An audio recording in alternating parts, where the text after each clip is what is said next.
You use absence to create honor and respect. And it's basically how you need to occasionally absent yourself from other people to get them to fantasize and think about you. And that your absence can often be more powerful than your presence. You could be too much in people's face and they start to see you too familiar and they disrespect you. Whereas if you step away and they don't see you for a few days, they start wondering about you and it seems very powerful.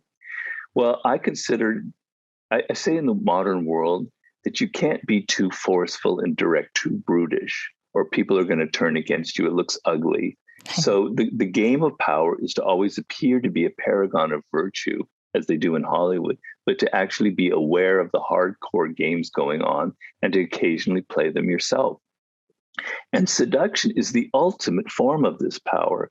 And seduction is by far the ultimate form of this because what you're doing is you're creating pleasure for people. You're giving them kind of what they want, what they secretly desire. And not many of us have enough pleasure in this life. In fact, it's something that I think all of us lack. We wish we had more of it because we're so stressed and we work way too hard.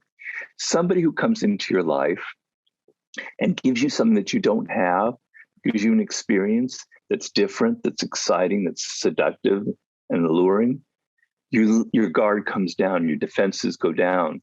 Normally, we're very resistant people. We're very defensive.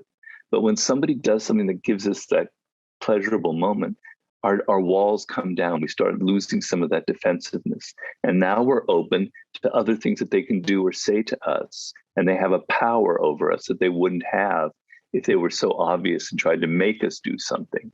And so I thought seduction is the ultimate form of power in the modern world.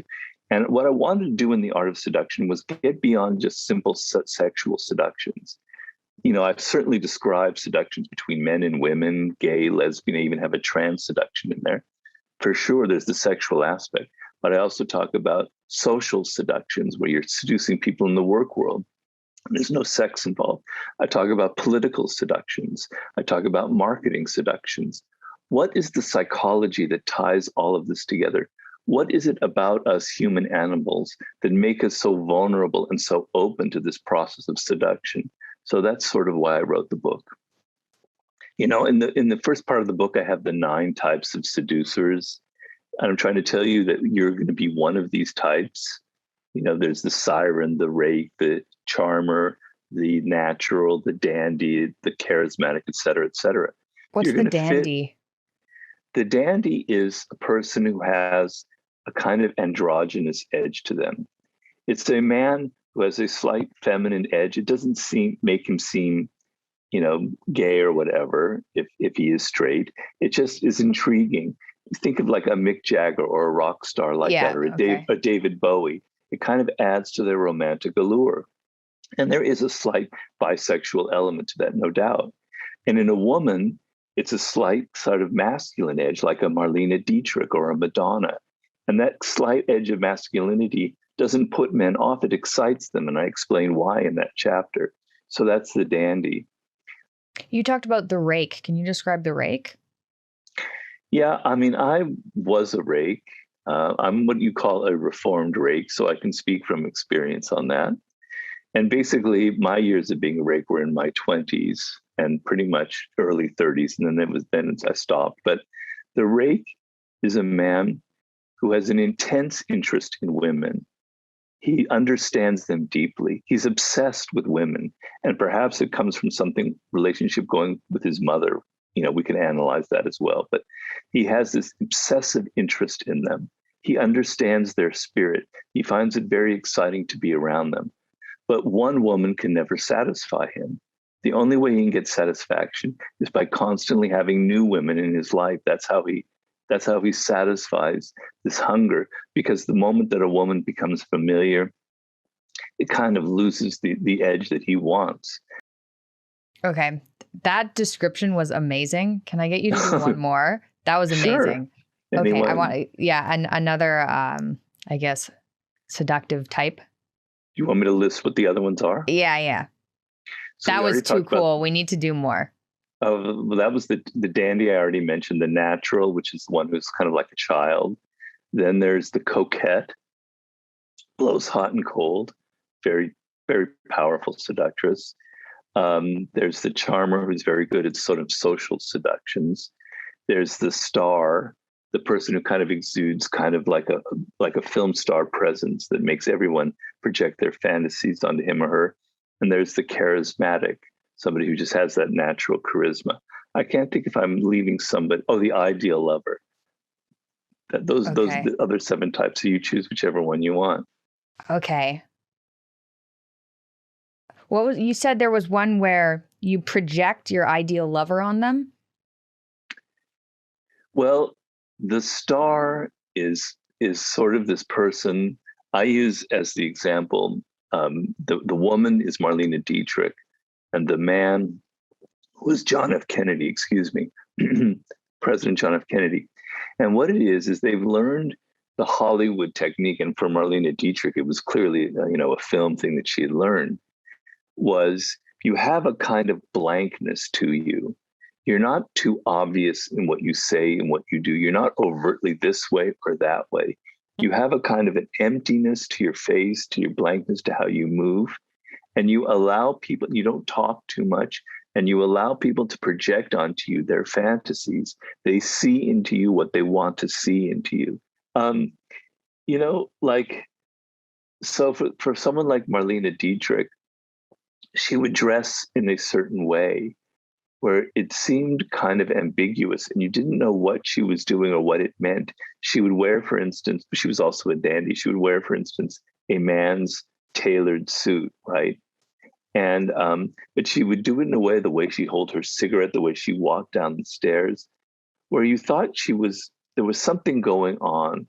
She had like this added presence, but you couldn't figure out what it was because she didn't say or do anything directly. She didn't purposely demonstrate why she was wearing that or reveal, something by the way she walked. It was just nonverbal. There was something about her, an air. And she had learned in front of the camera, if you've ever acted before, you understand that quietness is much more powerful than noise. If your face is quiet, you're able, and your whole body is quiet and your spirit is quiet, you attract the camera, you attract attention. It looks powerful.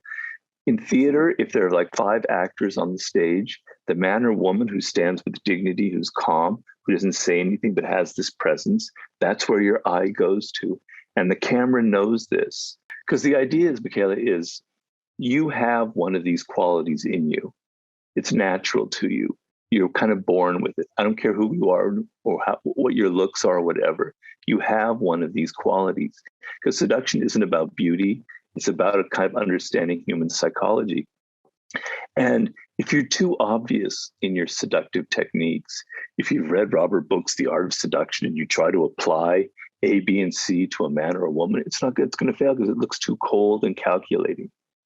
But if you see this natural quality in you, if you know that you're a coquette by nature, somebody who blows hot and cold, and you know how to bring it out and make it more conscious and aware and put a little more emphasis on it, you're seducing without appearing unnatural. You're seducing without appearing like it's forced. It Mm, just comes from your personality.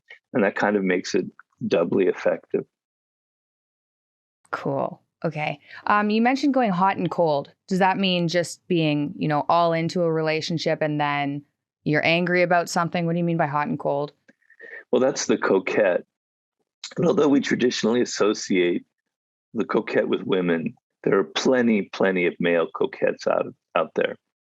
And the idea is you know how to be hot. In other words, to be excited by that other person, to send them looks that show that you're interested in them, to do things that show that you're interested.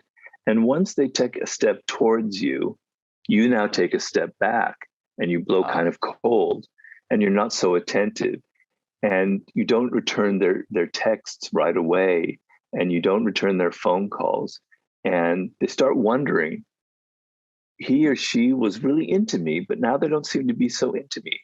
Is it my fault? Did I do something wrong? I better try even harder to get their attention. So you chase them, mm, and then maybe they get hot again and they excite you because they have to keep the flame flickering, otherwise it'll die out. And then they step back. They blow hot and they blow cold, hot and cold, hot and cold. And it's devilishly seductive. I know I've fallen for it in my youth as well. I have a terrible weakness for coquettish women. And it can drive you absolutely crazy because it makes you think that something is wrong with you and that you have to try harder to get them. And once you think that you have to try harder to seduce them, you are the one who's completely seduced, right? Okay. And then last question about this. This is fascinating. The Uh, natural, you said that was your kind of backup. So what's the natural well, like? the icon for that was Charlie Chaplin. Um, Basically, it's a person who has retained a lot of their childhood qualities, right? And older. And then the female version of it is Josephine Baker, the great African American dancer and actress of the 20s and 30s and 40s. These are people who they don't seem infantile, but they've grown up and they've retained a lot of the child within them, right? They seem to have that kind of impish, mischievous quality of a child. They don't seem to be trying to put something on. They're just authentically who they are. They're naturally spontaneous. They're naturally funny. Sometimes they may say something that will offend, like children will do, right? But they're very charming in the fact that they don't seem to be trying, that they're so authentic, right? And Josephine Baker was this amazing dancer in the 20s. She was also a bit of a dandy as well, because she would dress as a man. But her dancing was so wild and so nobody had ever seen any dancing like that. Nowadays, we're kind of used to it because we see twerking and all kinds of things on the internet. But this was the version of it in the 20s and 30s. Like, whoa, where's this woman coming from? Only a child would be acting like that. She's so natural. She's so comfortable with herself. And I tell in the story how she learned as a child to always kind of live inside of her fantasy worlds that she had as a child and kind of retain that as she got older. And so I was staying in that kind of child dream world, fantasy world is very seductive on other people. And so,